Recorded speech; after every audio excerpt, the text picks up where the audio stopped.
My name is Emily Cardwell, and I'm part of the Career Services and Professional Development team here at Miami Regionals. I'm excited to talk with you all about building your resumes, specifically an effective resume, because we have three main objectives when we're submitting a resume to an employer. First, we want to make a good impression because a resume is often the first representation of us an employer will see. And that's where our second objective comes in handy. We want to demonstrate our knowledge, skills, and experience in a way that makes us stand out to the employer. And finally, we want to get an interview. So when we talk about effective resumes, we're talking about a resume that will help us meet all three of those objectives. Building a resume can be a pretty daunting task, especially if you haven't made one before. You might not know where to start. So here are the categories you want to think about as you start putting a resume together. First, your name and contact information go right at the top, usually centered on the page. Contact information includes your email and phone number at the very least, but you can also put a link to your LinkedIn profile or your city and state. You also want to include the college you're attending, but we can take high school off at this point since it's assumed that you have a high school diploma once you're in college. Teachers, counselors, nurses, and many other professions will need licensure or certification, so you'll definitely want to have that on your resume if you're in one of those fields. And finally, but most importantly, you're going to write out your experiences and skills obtained in those experiences. A common misconception is that to put something on your resume as experience, it has to be a full time job, but you can really include anything related to your career goals, including part time jobs, summer jobs, volunteer work, or class projects. We'll talk later about how you can set up that part of your resume.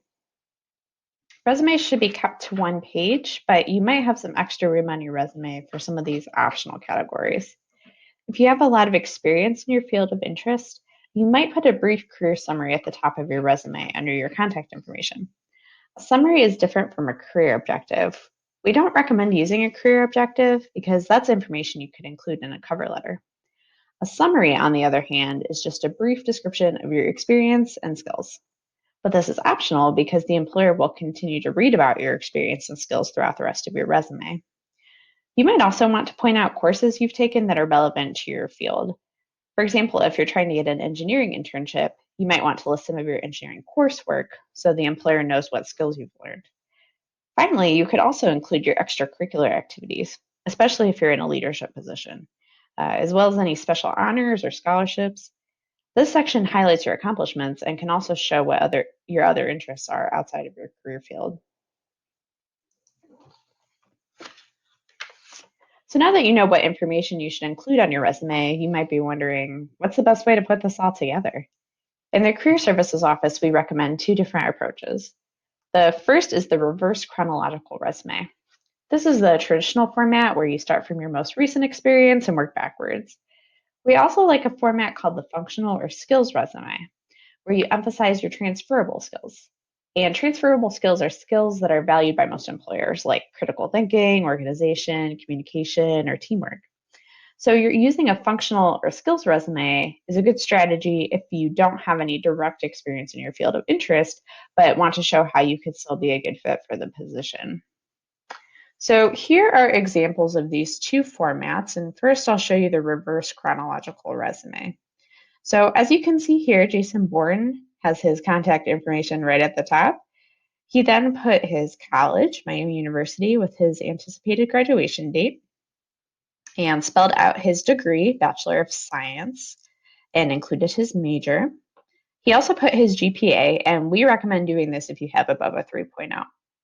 As we get into the experience section, we see that Jason did use a reverse chronological approach, but he also did something smart, which is separating his business experience from his other experience.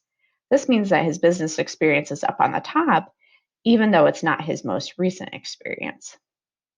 I also want to point out on Jason's resume how the formatting is super consistent. His headings are all bold and underlined, and his job titles are all in italics. This is a great way to show the employer that you have a strong attention to detail. Your formatting choices are up to you, but consistency is a great way to stand out to an employer. Now, here's our example of a functional resume. We still have contact information and education first, and then we have our relevant experience. But if you're worried that you don't have any relevant experience, this is where you could start out with your relevant skills. List a skill the employer is looking for, which you can usually find in the job description, and then describe how you've demonstrated that skill.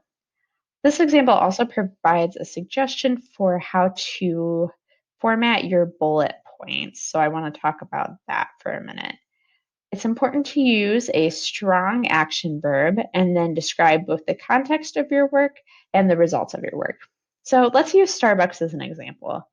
You could just say made drinks for customers, or you could say crafted specialty drinks for customers in an efficient manner, communicating with them to understand their needs and create a positive experience. Which bullet point sounds better?